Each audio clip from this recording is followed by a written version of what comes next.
This is the power of seeing the organization this way. If you know how everything is interconnected, you also know how the intent of each of the process and how it actually supports the organizational strategy. Welcome to Process Pioneers, the show that takes a deep dive into the minds of decision makers, key influencers, and process experts who are pioneering the world of everything process.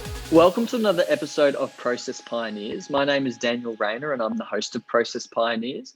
And in each of these episodes, I have or get the privilege to have fantastic conversations around the topic of everything process and whatever falls under that banner. Now, if you've been following the series for a while, you'll notice that I am in a different location. And to be honest, this is the first time I'm doing it, having a conversation in a different location. I'm actually down in Melbourne at the moment, but very excited for today's interview with Sasha Aganova, who is the managing partner at Process Renewal Group. You would have seen the Roger Burleton episode by now, and so Sasha works closely with Roger, and Sasha's also a lecturer at the University of Toronto. I'm very excited for this conversation. Sasha, thanks for joining me. So am I. Thank you so much for having me here. So what we might do to begin with, just so the audience has a bit of a grid or background for who you are and your context, maybe you can take us back to when the concept, the management style of process was first introduced to you, and then take us on a journey leading up to today. Of course. So first of all, I'm Canadian. I am in Toronto, so hello from Toronto. And I've been first introduced to this topic more than 20 years ago. And first, it's all started as I was just introduced or asked to join our process improvement team and help improve one of the areas in the company. And from then, it just skyrocketed me into other areas of the business. Right. And I got really involved and passionate about this subject.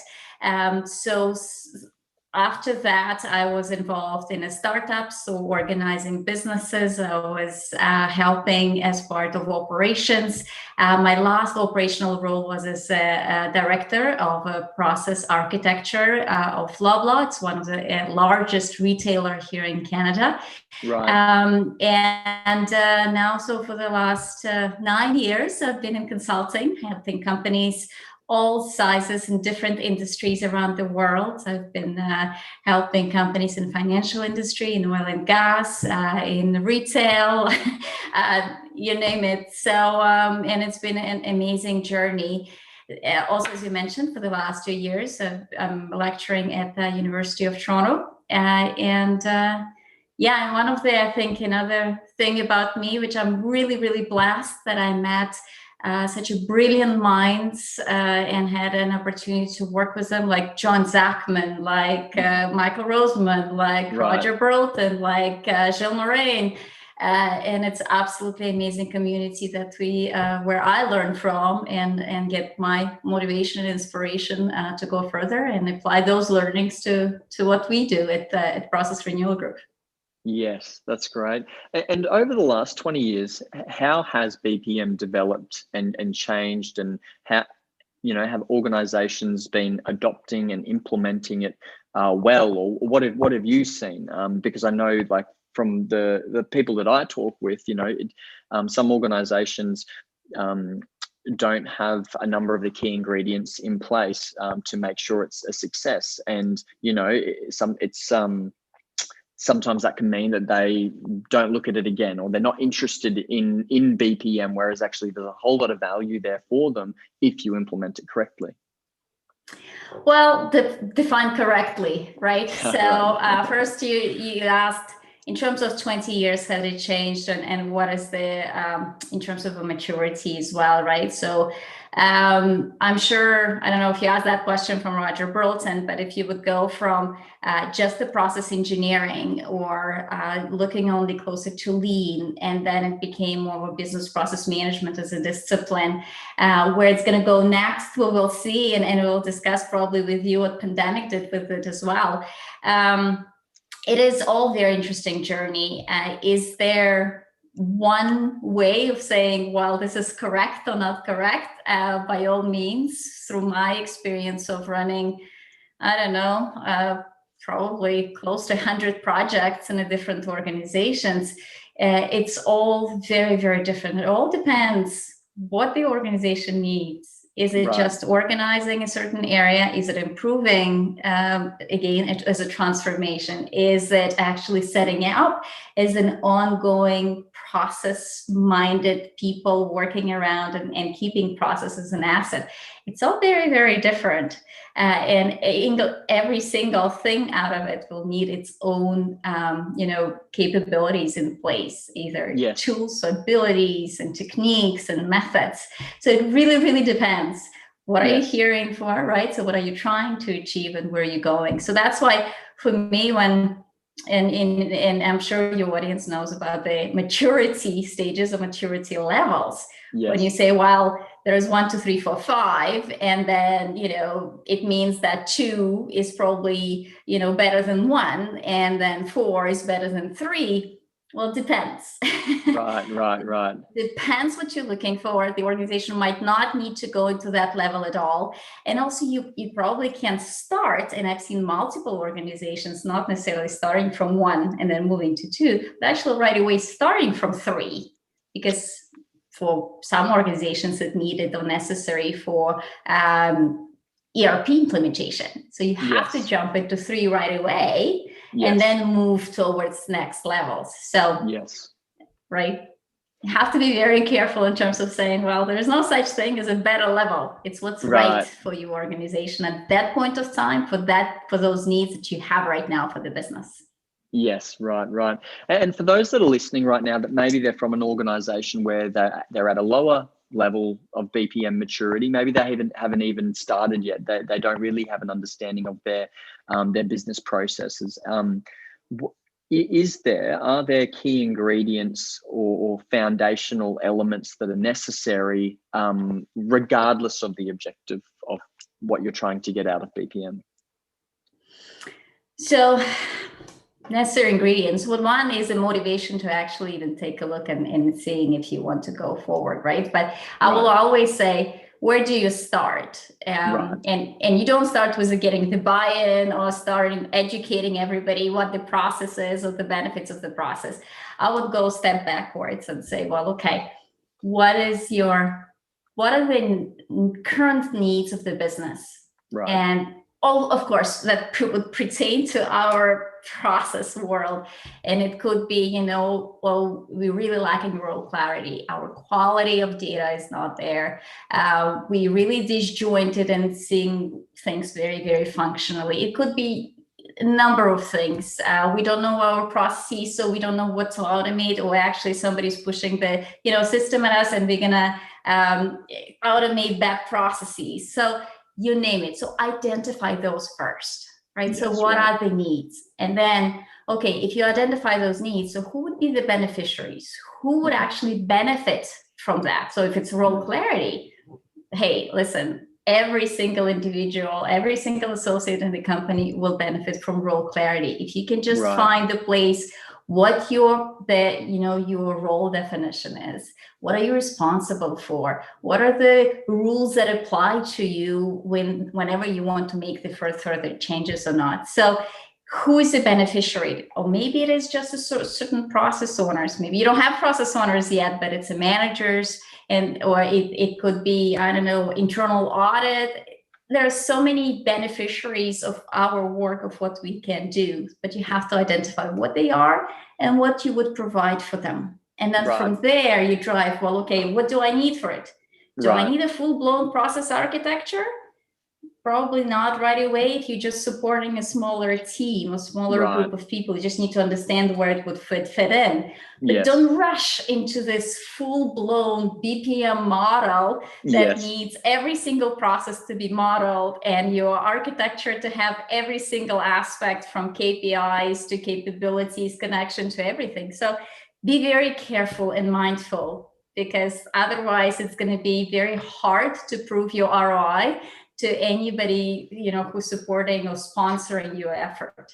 Yeah, that's right. And so, if you want the project to continue, if you want to more resources to be deployed in this area, if you're not proving value or showing where the business is, getting that value from, then you're going to struggle to get any further buy-in, further sponsorship. You know, if you embark on a process mapping exercise that goes for 6, 12, 18 months, and the executive team's left scratching their head at the end of it, why did we spend all of that money? Why did we do all of that work? What was the purpose or the point of it?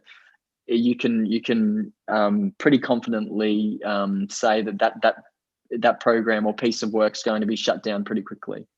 Right on, right, absolutely, right on, Daniel. So, and you also know the moment you put the process model in, it's probably going to be outdated very fast. Right. And what is very interesting is that what I see currently, majority of organizations got so good at executing process improvement projects. For whatever reason it could be, it's either just, optimizing, we know the bugs, or innovate a certain area and so on. So we're really, really good at that. But we're having an issue just going outside of it, right? So meaning either take it now, go from one area of the business to another area, or even to keep and maintain that knowledge within that particular area where it was, the process improvement happened. Hopefully we got the benefits from that project. And now we're switching to another shiny ball, right? And this area, if we have not established enough value of saying, okay, so if we maintain those processes, if we maintain and monitor KPIs, performance KPIs, watching for them, do they still perform where they want to? Should we go back and redesign maybe certain things because they didn't work as they ought to, as designed? Did culture change as well with that change? Did we get the desired behaviors that we were looking for and actually move, right? So did it actually, that mindset we're looking for, this continuous improvement mindset, did we establish it right within this area? And I also want to reiterate, there are two things that I mentioned to you right now, and I'm hoping your audience might be interested in these two aspects. One is culture, and another one is ongoing or continuous improvement. So when I talk about the culture, and I really would like to invite all BPM community, when you're doing a process improvement project, please look into the designing the behaviors as well. So what do I mean by that? As you defined your 2Bs, and you know how, you figured out the most streamlined process, the most effective one, you might have, changed the way how things would be done, provided the system requirements to your IT partners and so on. Together with that, sit down and define desired behaviors with that as well. What I mean by that, what we mean by culture. So culture, first of all, the way we call it is a pervasive patterns of behavior of employees in reaction to a certain situation. Or shorter, it's the way we do things around here. So if you change the process to 2B and you're looking for more collaborative ways of doing things, what does it mean to be collaborative for a certain associate at a certain point, for when they're executing a certain process? Right. So if I'm processing, I don't know, an invoice, when do you want me to be more collaborative? Right. What does it mean? Do I need to invite other people when I'm actually just, processing it? No, right? So right. Do you want me to be much more accurate when I do that? Okay, how? Right? So what does it now actually mean? What is my behavior ought to be? Should I actually add additional? Now you might be going back to your drawing board and said, do I need additional control there for somebody to check for the accuracy? Right, okay. Do you want me to remind you somehow that should be double effort to check the data accuracy? Yes. So right. What is it that you're looking for me, not only from the hard perspective? Yes, I followed my steps, but what is the behavioral, softer side of this design you're looking for me from? So don't leave it to HR, don't leave it to change management. This is actually should be a supporting behavior design, supporting your 2B structure. Right. So This is a very, very important aspect, I think, and that's where we will differentiate very much in the future of BPM. And the other thing that I mentioned was the continuous improvement mindset. So once again, once you've done the project, please do make sure you lead this team with the tools of how to continuously improve it. So we think if we spend this much time with SMEs and they saw the value of us thinking this way, structured way, we're hoping they're going to be, sitting down periodically and, redesigning the process and revisiting it and so on. And we teach them, all of the lean tools, and not enough. Right. And it's going to go away because we're all very, very busy. We do need to make sure that we do put in place this ongoing and continuous improvement tools. So, for example, once again, if we're talking about cultural aspect of me seeing the potential where I can improve, what do I do? So I have to have those tools in place.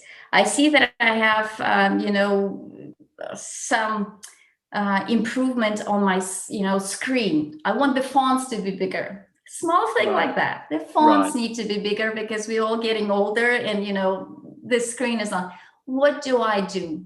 Put the structure for me in place. Is there a place where I can just record it and send my, improvement suggestion? Right. Tell me what the status of it is. Tell me who it is assigned to. Provide me feedback with my request. Yes, so that next time I have that idea, I know that it is important to the company. Yes. I know it's going to be followed on. I know it's hopefully will be implemented, right? Yes, right. A lot of companies don't have that structure in place. No. But it's very, very important to have it in place so that we have that, wow, I have a potential improvement idea. I know what I'm going to do with it. Yes.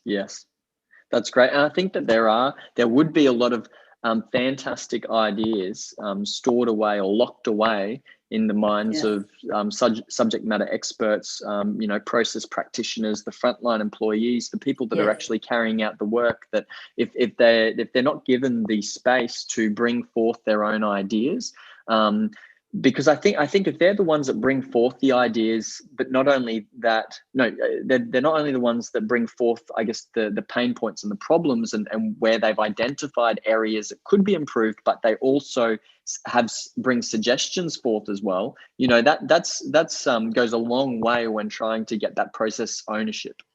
Absolutely. And of course, it's not as easy, right? If that would have been that easy, I have an idea. Here, I log it, or I give it to somebody, it's going to get implemented.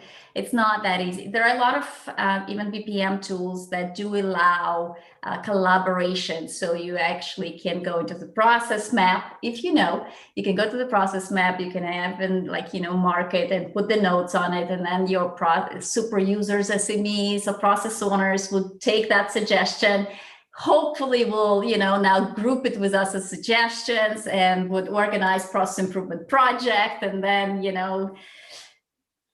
it sounds ideal.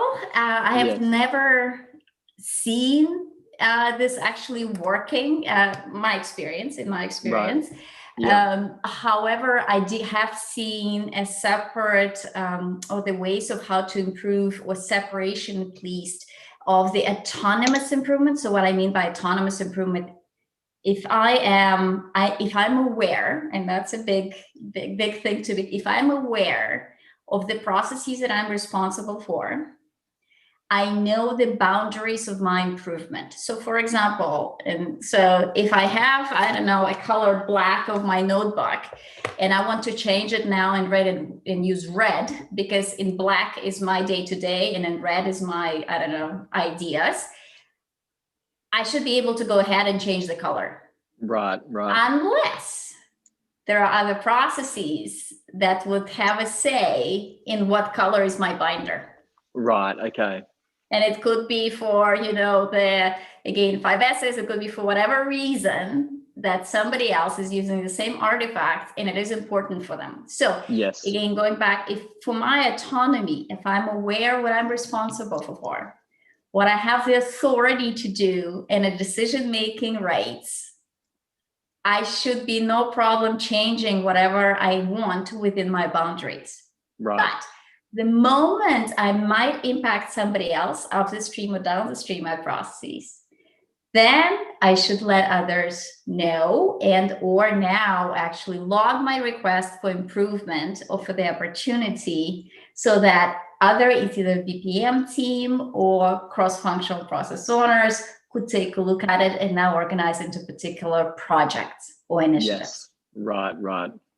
And without that collaboration there, it's not really doing much to break down those silos. You're still going to have people working in their areas, working in their departments, working on their processes without an understanding of, well, cross-functionally, how is this impacting people upstream, downstream? If I make changes here, is that actually making it difficult or harder for other people in the organization? Because everyone's goal should be, I guess everything needs to be aligned to the strategy and all work together. You can't have one flourishing department. You can't have a strong arm and a weak leg. For the entire body to be healthy, every area of the body needs to be working well together. Right on, but it's such a tall order, right? As you know, it's a very tall order that everything will work in a well-oiled machine. And also some argue if this is the case, then we're in a big trouble, if there is no this room for growth or anything. But you're absolutely right. And I think this is the strength of BPM. It's just even our ability to see that, right? If you know, and if you ideally, this is the power of seeing the organization this way. If you know how everything is interconnected, you also know how the intent of each of the process and how it actually supports the organizational strategy, and how, if there's any changes, how it would translate throughout. That would be fantastic. Yes. However, right, every single piece of the puzzle, as you know, is moving, and by no means they will invite you at every single time certain change needs to happen. So the secret sauce there is really understanding the intent and the purpose of a particular process in the area. So what happened now, which is, I think, is tremendous opportunity for BPM. So I'm sure, and I think in Australia, same in Canada, same in the United States, same as I have clients in Europe, we've been all affected by epidemics and the way we work. So a lot of processes had to be rethought of how they are done. And of course, not only from a business perspective in terms of the strategy, how do we stay in business and continue to prosper? Do we pivot and so on? So even beyond that, every single associate, every single employee became an engineer, or they had to re-engineer the way they do the work. Right. Which is fantastic, because all of a sudden you had to think and push yourself to think of how to do the work differently. Every single individual did it within their own abilities. You could draw the squares and arrows, or you can just write down what needs to happen, or you just, had to struggle and just do the to-dos and check it off. Yes. What happened, however, was this fantastic thing of actually rethinking the way the work is done. A lot of things that should happen might not be happening. And a good example is some of the controls. So some of the things that put in place to eliminate a certain risks, and people might consider, why do we spend time on this? Nobody needs it. There's no value add.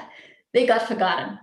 Right. On the other side as well, okay, if I'm re-engineering my small piece here, and Daniela just spoke to that, if I re-engineer a small thing here, somebody else re-engineer things here, there's a big room for duplicating the effort, doing things that not needed down the road, or vice versa. So now we have to almost like collect once again all of the information that is happening and realign. So to make sure that the things that we've designed for and said certain things have to happen up the stream to save the effort down the stream.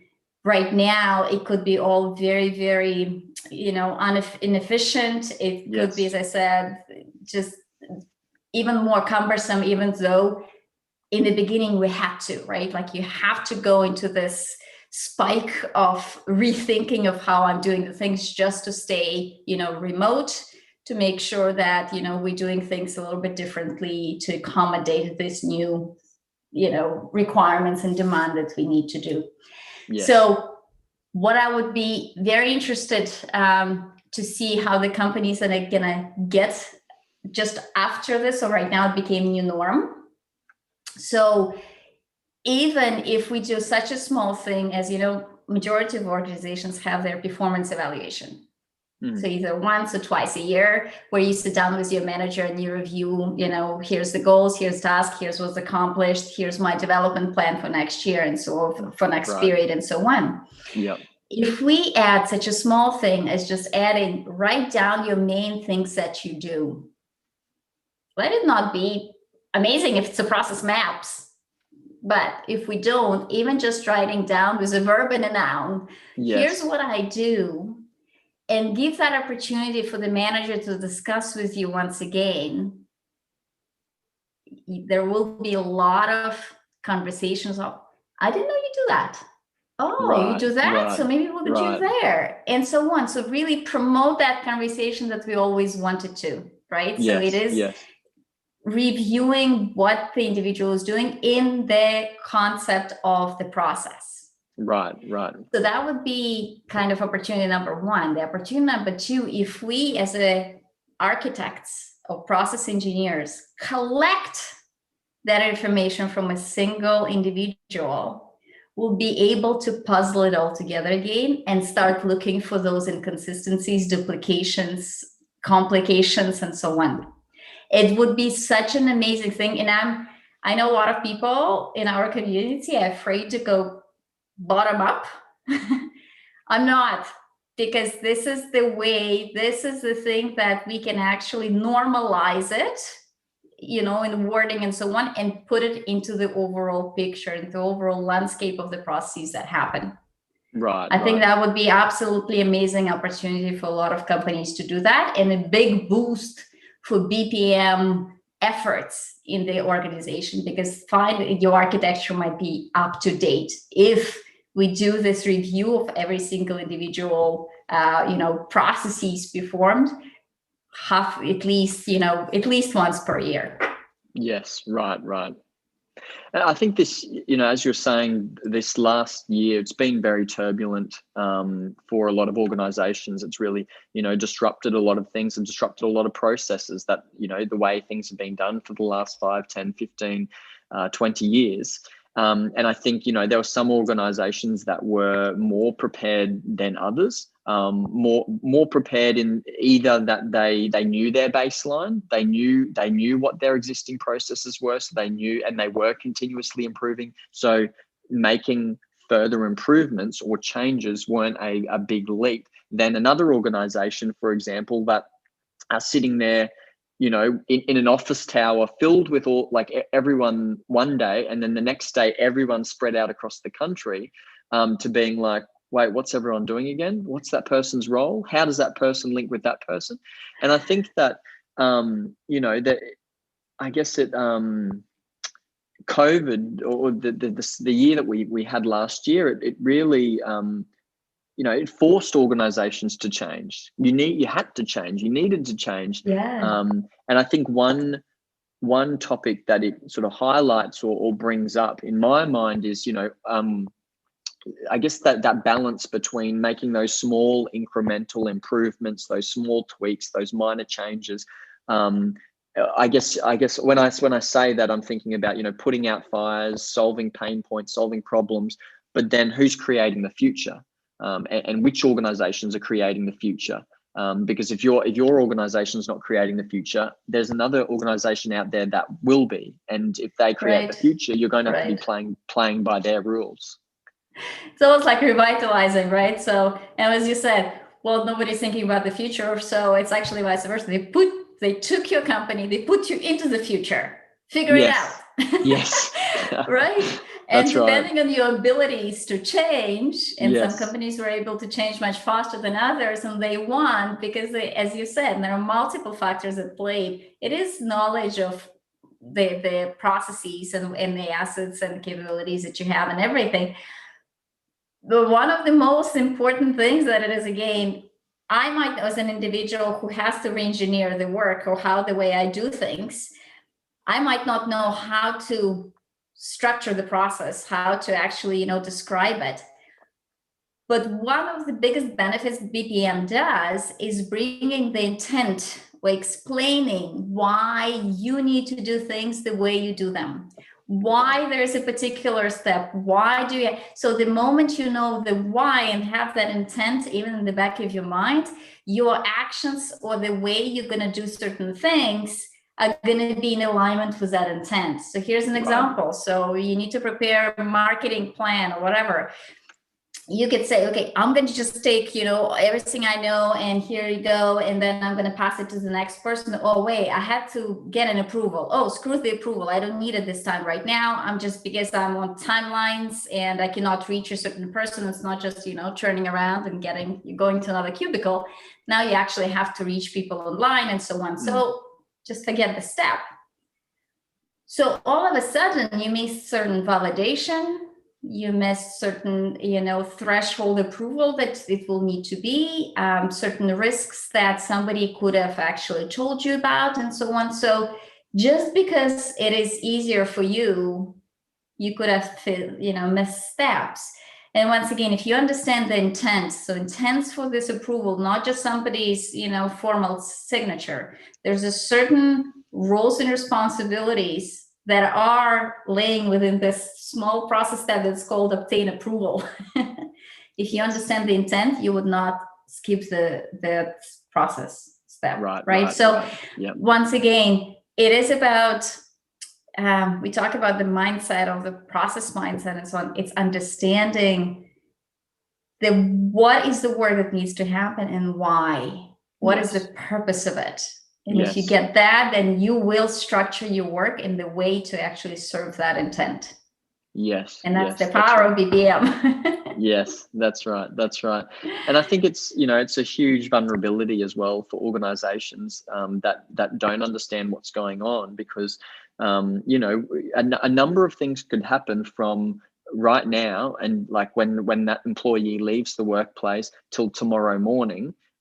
Any number of things could happen, and if what they do isn't understood by the organization, and something happens to that individual, whether it's a very positive thing and they're off on the other side of the world for whatever reason, or it's a very negative thing, that's a huge vulnerability, especially if an organization have employees that have been there for a particularly long time, 5, 10, 15, 20 years. There's a lot of valuable information and knowledge stored there that, it's not, I think it was Roger Tregear who mentioned it in our conversation, that our heads aren't the greatest sort of memory storage units.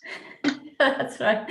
Right on. And a lot of organizations are really afraid of the knowledge leaving, and it was baby boomers, of course. And then now we know we all were told that millennials are not going to stay for a very long time, but we also know that the jobs itself are going to be continuously changing as well. So even if when we with everything that's happening, AI and robotics and everything, it's a very interesting times we're living in, and the change is going to be constant. It is constant right now. It just the speed of it is going to be even demanding even more from us and retaining not as even the knowledge of what do you do, but once again, why did you do the certain things the way you did them?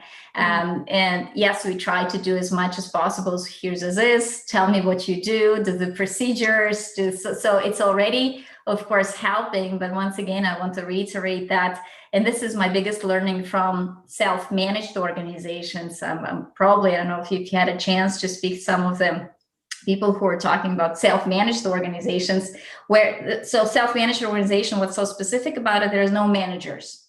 Right. Everybody, it's only one level, right? Nobody reports to anybody. It doesn't mean that the company is not managed. It's very well managed. There are no managers. Right. So what does it actually mean is that every single individual knows very well what's the role and responsibility of that individual within that organization. And it could be that I am an approver, I'm a validator, I'm providing the priorities to my colleagues and so on. So this is within my roles and responsibilities. I just cannot tell you, I don't have a power of anybody else to tell you what you ought and ought not do. Right. That pushes you back to this self-healing organism constantly. So even if somebody is leaving, right, then the colleagues would take care either over that work, or those responsibilities will be either reassigned or somebody else will be put into the same place. But you have to figure out, once again, because of the knowledge of why certain things need to happen the way they happen, it would self-heal it.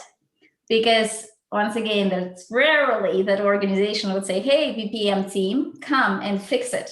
We don't know what this person was doing before, or we want to hire somebody else, right? So it's manager who would resign and say, well, the job, what we're looking now is going to be, here's a job description, please go and hire. And then whoever is hired might have different abilities and skills than the previous employee. Right. Now what? Now you have to reassign, readjust, and so on. So once again, I'm going back to the why, to the intent of the purpose of each of the, it's awareness. It's awareness of why we do the things the way we do them. And we're going back to that cultural thing again. If I understand that that's what's important, that's the way we do things around here, I'll do that in the way of how the culture, of how the organization will, trigger and pull me towards. So very interesting. It's a very interesting times, and it's going to be even more interesting in terms of how do we retain the knowledge of what we do, and how do we actually positively engineer so that there's less frustration for employees, and we support organizational vision in the way so that organizations prosper. Right. And what does the future of BPM look like as we look forward to the next 2, 3, 5 years? And I think, every organization, they're starting at a different point, whether it's a different BPM maturity level, whether they've documented their processes at all, or whether they're, looking into technologies like RPA and process mining and things like that. Everyone's at a different point. But looking forward into the future, where do you think organizations need to be spending their time? Well, few things, and I apologize if I'm saying that once again. However, that cultural aspect of designing processes, I think BPM community and BPM specialists in the organizations should continuously focus on. You're redesigning the process. Don't just throw the redesign overboard to HR and change management. Stay with this, design the cultural aspect of it, and explain what it actually means. So for BPM, I think we're going to become not only structural, so it's not only hard stuff, but it's soft stuff definitely as well. Right. So the other thing is this continuous improvement. So I do think that once again, BPM specialists or COEs should continuously look of how we can maintain that. I've re-engineered my work once during COVID. How do I continuously look into even improving it further, talking to my managers to understand what it needs to be done? But for BPMs, for COEs to establish that structure of that continuous improvement. So how can I check? How can I collaborate with others to understand that I'm not getting into somebody else's boundaries, and I'm not introducing new risks by doing certain things. And if I need to, and if I see the potential improvement, who do I tell? Where is this center of excellence that will react to anybody's and everybody's request for improvement? Yes, you have to build the structure for it, and you pick a BPM tool for it, or you just do a SharePoint. I've seen the organizations, succeeding and being very high levels of maturity without BPM tools necessarily. Right. So that's going to be the second one. The third one, and I know that this is one of the biggest hurdles of current maintaining the architecture up to date, right? Of being relevant. So Right. how do you continuously collect information? There are multiple softwares that can, record your strokes, and you would collect that into and normalize it into the process use and so on. But I feel like that's something where as architects, we're missing this opportunity to foresee a certain issues that might come up. We wait for the projects to arise, other than actually being proactive. And why? Because we don't have enough data. Right. We don't have enough data. Even on every project, I know collecting KPIs is one of the biggest issues, or biggest troubles. We can identify what the KPI is, but then collecting it going forward or monitoring it, we kind of give up. Once again, that is still going to be very, very important. More automated processes we have, more data there is collected, but making sense of it, monitoring it, analyzing it, identifying abnormalities, acting on those abnormalities is going to be more important than ever. Yes. So those three things, I think, is going to be very, very important going forward.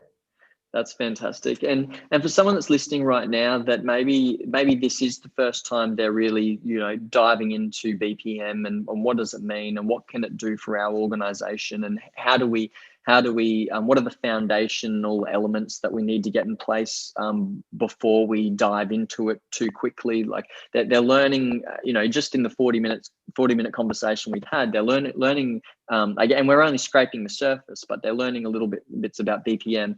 Where should that person go to learn more about BPM? Because obviously there's a lot of thoughts, a lot of opinions out there, a lot of people that, something's working for their organization, but will that work for my organization being a completely different organization? So where does someone go to learn more about BPM? Of course. So as you said, Daniel, there are a lot of books written, right, about BPM. So my business partner, Roger Broughton's book is an excellent book on it. Even just to start theoretically understand what it is. And it's very, very practical. On our website, we have multiple articles as well. From 1 to 10, here's breaking it up. But as you said, and it's a golden words, you can take any book, you can read it, you can master it. But the moment you want to start applying it in your organization, you're looking for what's going to work in your company, in your organization. And once again, starts with the value. So you have to know what the other tools, you have to understand lean principles, you have to understand, project management rules. So you start with a process, you do the as is, you still do to be, so you want to do it waterfall, you want to do agile. It does not really matter, just to understand the principles, 100% right. You have to know that. Right. And then but then other than that, there's a lot of use cases. There's conferences like Building Business Capabilities, an excellent conference. There's IRM in London that is doing excellent work with their material. There's your blogs, definitely, even just helping like this is amazing source, so that actual concrete examples and use cases of what works, what doesn't. But I think just this field, for those who are just starting, this is very exciting. And as I said, just the power to understand how the companies work and how do you organize them. For those of you who are interested in this is an amazing field to be. Yes. And it's mind-boggling what you can do and the value you can provide to any company, big or small, any industry. This is a great place to be. That's amazing. Well, Sasha, I want to thank you on behalf of the Process Pioneers community for sitting down with me today. I know that, I've been taking a lot of notes here, and I'm sure that the people listening will be taking a lot of notes as well. And if it's okay, I hope that, for the people that are listening, if you do have questions for Sasha, please pop them into the comments, pop them wherever you're consuming this content right now.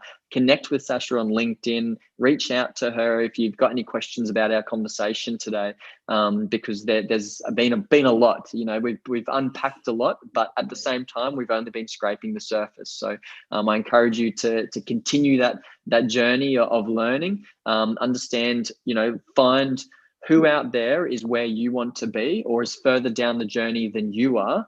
Learn from them, glean from them, read books, find resources, and then also understand, well, and what's my context? Where is our organization at? What can I apply, and what doesn't make sense for us? And I think, you know, that's a really valuable part about listening to those that are, you know, further along the journey than where we want to be. But Sasha, thanks for sitting down with me today. It's been an absolute pleasure. My pleasure. Thanks so much.